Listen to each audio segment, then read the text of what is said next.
The test is in 4 parts: Part 1, Part 2, Part 3, and Part 4. Now look at Part 1. Part 1. You will hear a telephone conversation between an operator and a caller. The caller is reporting a stolen mobile phone. First, you have some time to look at questions 1 to 5.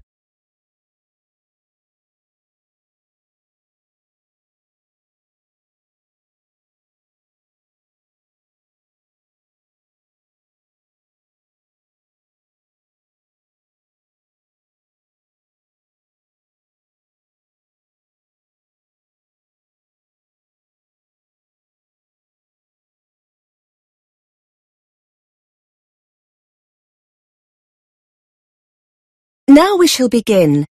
You should answer the questions as you listen, because you will not hear the recording a second time. Listen carefully and answer questions 1 to 5. Good morning, Z Mobile Services. This is Tess speaking. How can I help? I want to report a stolen mobile phone. Could you confirm your postcode, please, sir? It's CN2 1EB. Thanks. And your house number? 34. Okay. Can you give me the telephone number of the phone that was stolen? Yeah, it's... Wait a minute. It's 07890 07890 623 623 570. 570. Okay. So it's 07890 623 570. Yeah, that's right. Can you just confirm your name? Yeah, it's Thomas Green. Is that Thomas spelt Thomas? No, there's no H. It's just Thomas. TOMAS. Okay. So you said your phone was stolen. That's right. I reported it to the police this morning. That's good. I'll need to take down your crime reference number. I've got it here. It's CZ CZ 17624 17624 -5. 5. Thank you. Let me run through that again. CZ 17624 -5. That's it. Just a few more details. Can I have your IMEI number? Oh, what's that? It's the International Mobile Equipment Identity Number. It's Sorry, I don't have it. Not to worry. We'll deal with that in a moment. I just need to have the date and time your mobile was stolen. That's easy. Between 1 and 2 o'clock yesterday. That's 1 to 2 p.m. on the 16th of August. Thank you. Before you hear the rest of the conversation, you have some time to look at questions 6 to 10.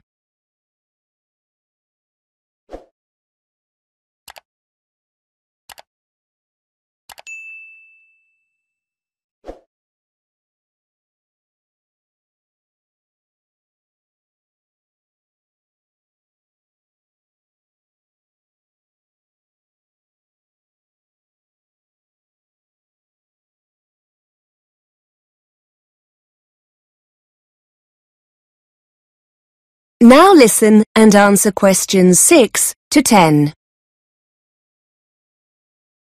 Now, I just need a few details of the incident, if you wouldn't mind. Sure. I was in the Bang's coffee bar in the city centre. I definitely had my phone with me when I sat down. In fact, I remember checking to see if I had any text messages. But when I came to leave, it wasn't on the table. Did you leave the phone unattended at any time, perhaps to go to the toilet? No, that's the funny thing. Like I told the police, it was very busy in there because it was lunchtime and all the tables and chairs were pushed really close together. There were a couple of other people at my table. Someone must have leaned across when I wasn't looking and slipped my phone into their pocket. Oh dear. Oh no, it's such a pain. I suppose I'll have to pay for a replacement. Fortunately, you're covered by our 12-month care plan, so there won't be a charge for replacing it this time. But I have to tell you, if it happens again within the next 3 months, you may have to pay a fee. Fair enough. How soon can you send me a new one? We've got 2 options. You can get it sent by courier for next day delivery for a small fee, or we can send it in the standard post free of charge. You should allow about 5 days for it to arrive. That's a bit difficult. I'm going back to Australia the day after tomorrow to see my parents for a month. Any chance you could send it to their address?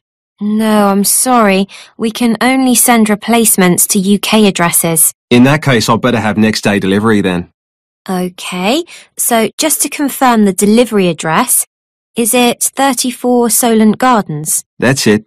The final thing we need to do is to put a block on your phone. You mean to stop the thief from using it?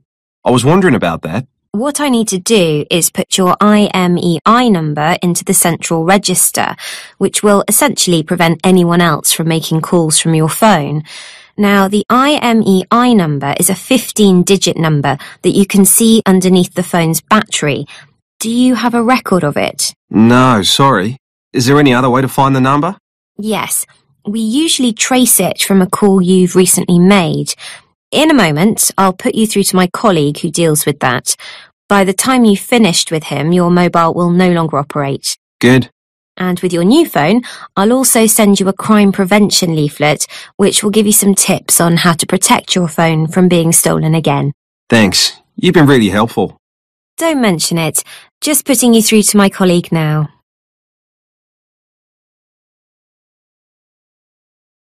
That is the end of part 1. You now have half a minute to check your answers.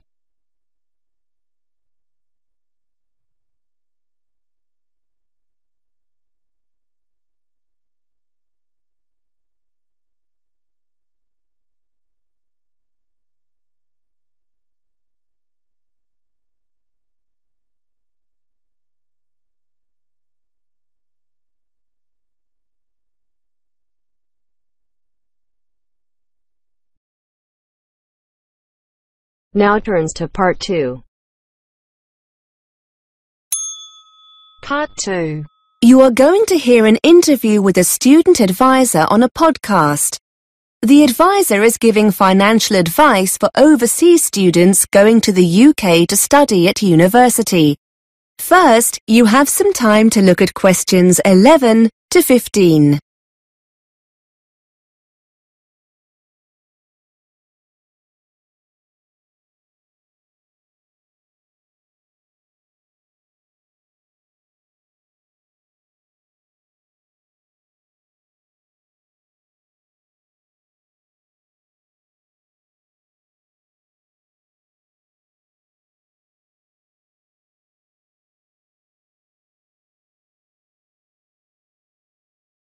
Now listen and answer questions 11 to 15.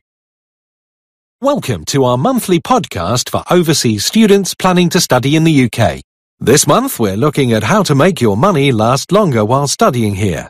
And to help us find some bargains, I have Jenny Lubeck from the Student Union. Jenny, students are renowned for being hard up, but there are lots of savings to be made, aren't there? Well, as soon as students start their course at university or college, they'll be able to buy their NUS Extra card. This will enable them to get a wide range of discounts on essentials like books, clothes and eating out. The card only costs about £12 for 1 year, and for about the same amount you can include an Isaac card. The Isaac is an internationally recognised discount card for full-time students. Discount offerings vary and usually include things like travel, guidebooks, music, eating out, that kind of thing. Students are told all about this when they start their studies, but if your listeners want to find out more about these cards before they arrive, I've put some details of websites on the podcast page. Now, travel costs can mount up for students, can't they? I know the Isaac card is useful here, but are there any other things students should be aware of? Understandably, lots of overseas students like to take the opportunity to travel around the country whilst they're in the UK, and for this reason, I'd strongly recommend they invest in a young person's rail card. To be eligible, you need to be between 16 and 25. Mature students over the age of 25 can also apply, so long as they're in full-time education. You can buy a 1-year or 3-year card, and it gives you a third off rail journeys across the UK. The card also gives you access to competitions and things like theatre discounts and holiday offers. At the moment, a 1-year card costs £28 and it's £65 for a 3-year card. Before you hear more of the interview, you have some time to look at questions 16 to 20.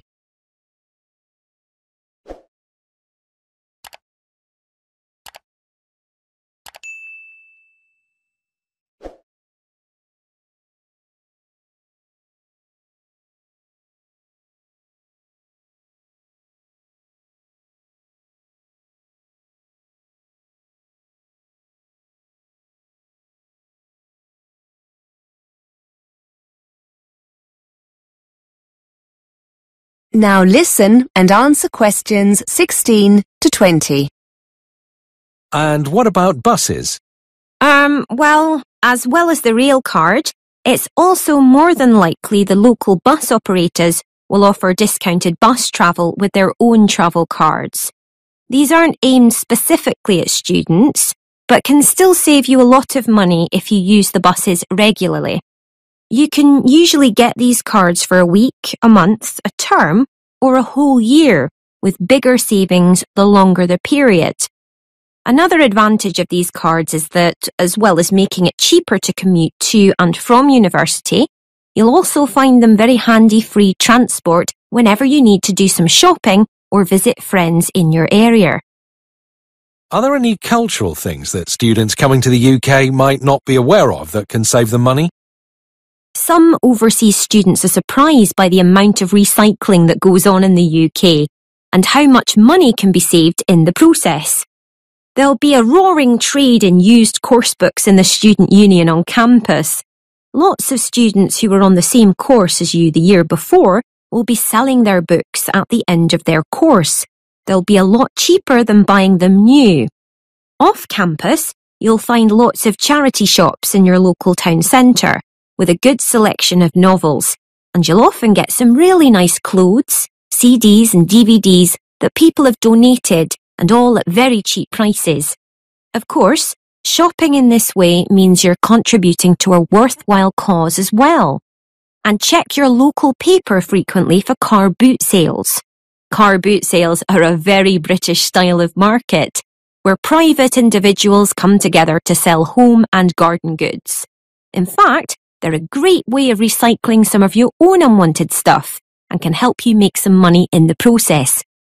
Finally, there are websites and mailing lists where local people offer up items they no longer want for free, as long as you agree to collect them.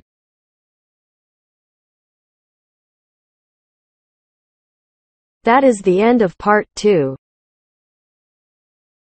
You now have half a minute to check your answers.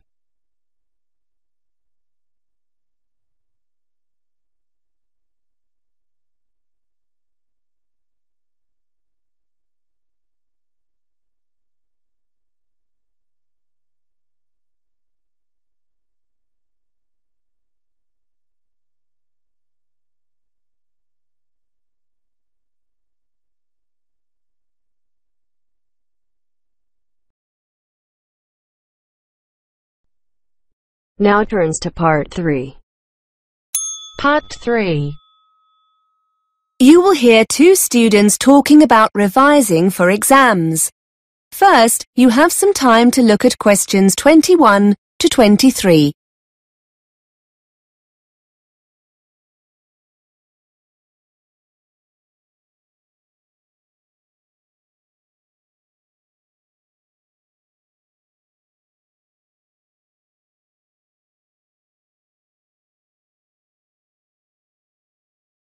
Now listen and answer questions 21 to 23.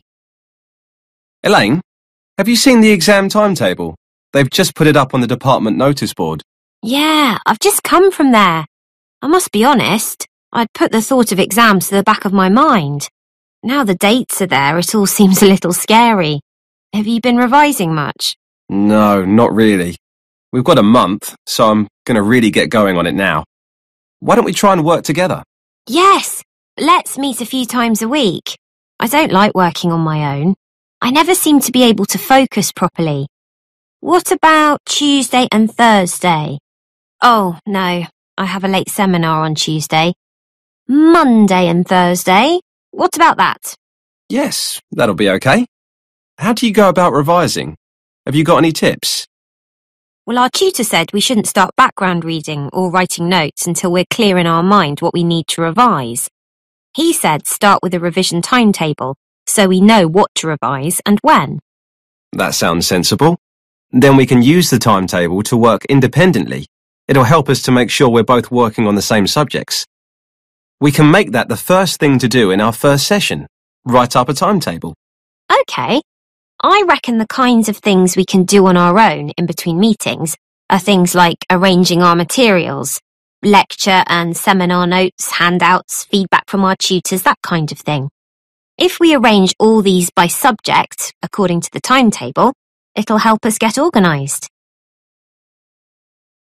Before you hear more of the conversation, you have some time to look at questions 24 to 30.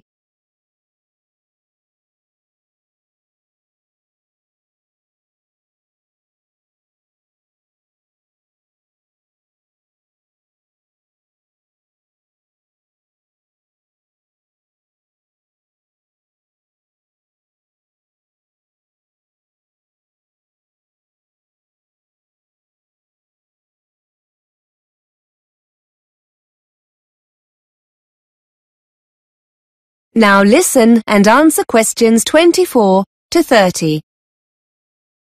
Good idea. Once we have all the content, I suppose we could make notes based on past exam papers.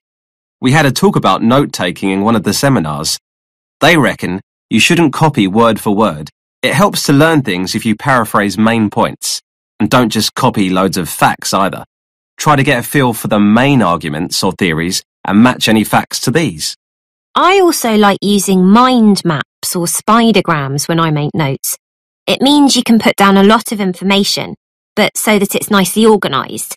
It also means you can add new notes after. And bullet points. They really help you focus on main points rather than trying to link them together in sentences. We also need to remember to make a note of where the information comes from. The author, publisher, that kind of thing. That's really important. Otherwise, when you're writing the assignment, you can never remember where you got a particular quote from. I know I said earlier about testing each other when we get together, but now I think about it, do you think it'd be a better idea to talk through our notes on a particular subject? Have a kind of discussion between ourselves? We could use the questions in the past papers to base the discussion on. Yes, so basically the timetable can be a discussion schedule. Then after each session, we could go away and do a timed essay on the subject. Maybe swap and mark each other's essays. That's a good way to learn, I think. Critique each other's work. Great idea. So we'll start next Monday with the timetable.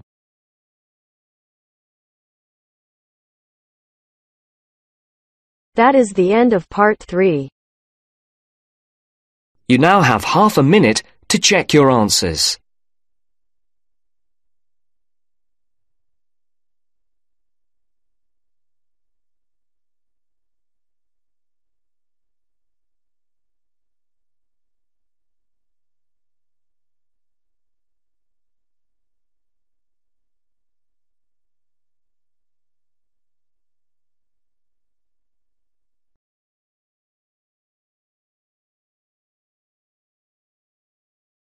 Now turns to part 4.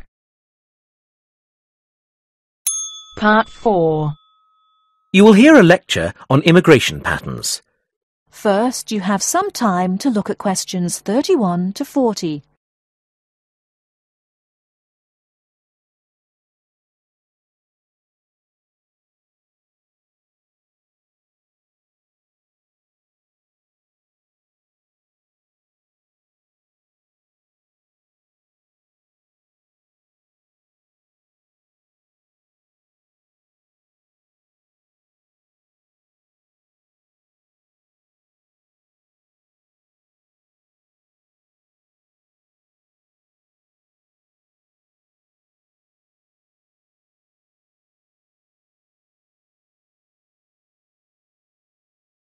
Now listen carefully and answer questions 31 to 40. This morning, I'd like to focus on New York as a model for understanding immigration patterns in relation to national rather than international change. Firstly, it is important to understand that migration patterns are primarily affected by the rules of immigration, which determine the conditions of entry. After that, internal changes can affect patterns considerably. To highlight my first point, let's study this diagram of Ellis Island and the process of admitting immigrants in the late 19th and early 20th centuries. Upon arrival at Ellis Island, people underwent a series of examinations and questions before being allowed to enter the US. First of all, there was a medical inspection to ensure the immigrants were not bringing in any contagious diseases. Anyone who did not pass the medical examination was refused entry to New York and sent home on the next available ship. If the examination was passed, immigrants were required to take a further examination, this time a legal examination to establish whether they had any criminal convictions. After this, immigrants were able to change currency and purchase tickets for onward rail travel from New York. Having completed this simple process, immigrants were told to wait. This wait could be as long as 5 hours before boarding a ferry to take them to New York City. This simple system allowed millions of immigrants to enter the US and is largely responsible for the ethnic makeup of the city today. Even though the immigrants themselves may have had a variety of reasons for deciding to migrate, it was only possible because of US national immigration laws. Moving on to the second point, how changes within a country can have as much or more of an effect than those outside the country, various parts of New York have changed radically in their ethnic makeup over the last 200 years. Communities became wealthier, governments introduced new laws, and employment opportunities came and went. These factors affect where people choose to live or force them to move to somewhere different. For example, most people think that the population has changed in Manhattan due to the rise of its importance as a financial trade center, which is true to some extent. But, like the Ellis Island example, a change in politics, namely a change of mayor, allowed the city to boom as a financial center, and this resulted in different types of people moving to the area. Brooklyn is an interesting example too, and we'll be looking at it as our case study later in the lecture. Whereas it used to be a predominantly working-class area of the city and therefore attracted unskilled migrant workers, nowadays its fame as a centre for up-and-coming artists and musicians means it has attracted a new and much more diverse population of middle-class residents. Finally, Queens has shown a dramatic change in its population over the last 50 years due to the airports there. This means that the number of airline staff living in the area has dramatically increased and changed the nature of the local population. Finally, I'd like to use Brooklyn as a case study of local change. Brooklyn's population has changed significantly over the years, and this can most easily be seen in its economic activity. Tracing the Brooklyn industries back from the current financial services companies to manufacturing in the 1950s to shipbuilding in the 1900s, we can map this onto average wages and therefore the type and class of resident. And this has affected the population density too, which has been steadily increasing over the past 100 years from 1.5 million in 1900 through to 2 million in the middle of the 20th century to the 2.3 million inhabitants today. In fact, Brooklyn is suffering from considerable overpopulation now. But this large population increase was due not to employment, but the building of the subway, which linked Brooklyn to other areas of New York. Prior to this, at the beginning of the 20th century, the only way of transportation was the Brooklyn Bridge. Another factor which traditionally increases the desire for the middle classes to live in a particular place is the extent and type of local heritage, especially for those people with young children. In Brooklyn, this is evident in the increase in population after the construction of Coney Island. The modern-day equivalent of this is the restoration of Prospect Park, which has brought more middle-income families into the area. That is the end of the listening test. In the exam, you will have half a minute to check your